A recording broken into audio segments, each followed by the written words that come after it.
even in science, where people have this perception that we're dealing with cold, hard facts, right? And we use this language in lay culture about proving this and proving that.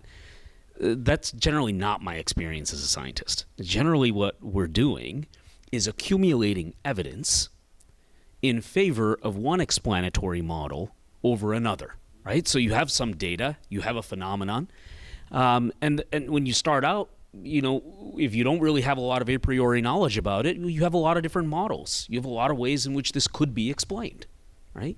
And it's fair, however silly some model might be, if you don't have a lot of data yet, I guess it's on the table, right? But then as you do experiments and as you accumulate data and information and you do complementary kinds of experiments, not the same kind of one over and over again, so you're getting validation, right?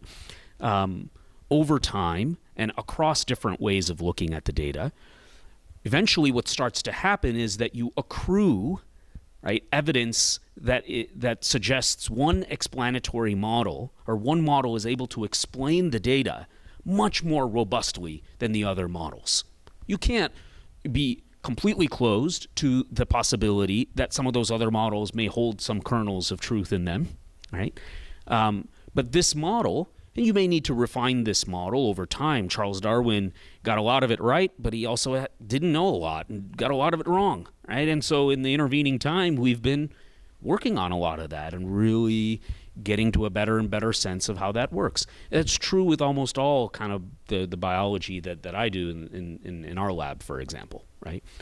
The reason why I'm going into all of that is because that was actually not so different from the way that I came to faith in college. I was a budding scientist and took that kind of an approach. I didn't grow up in a Christian home. I didn't really have that background or that baggage, depending on how you see it, right?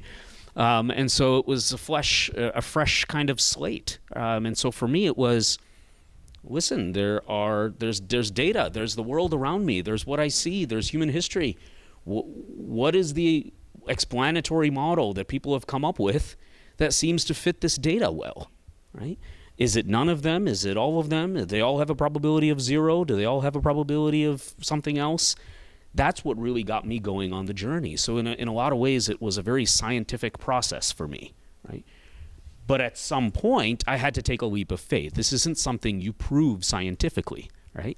But I felt that I had gotten to a point where it was the best explanatory model, right? It's not unlike what C.S. Lewis said when he said, I became a Christian not just because, when he said, I believe in Christianity the way that I believe in the Son, not the Son of God, but the Son, right? Not just because I see it, perhaps not even because I can see it, because, you probably shouldn't do that, but because by it I see all things. And the reason why I find that quote powerful is it's kind of akin to the way I came to the faith, in that I was looking for an explanatory model, right? So that's just to describe my journey, okay? But I share this just to say that I found it really interesting. I didn't realize I was doing it at the time, but I found it really interesting that I was using a very scientific process to get me to a certain point, and then realized that experiential knowledge had to kick in. I was going to take a leap of faith here and see how my experiences in relationship and with intentionality were going to shape my commitments one way or the other. And I was open to any direction, right? They happened, I hope I was as open as I thought I was, and they happened to deepen my commitments, but I was totally open at that time for it taking me in the other direction. And so there's that continuum there with, more scientific, propositional, and then more experiential that I went through.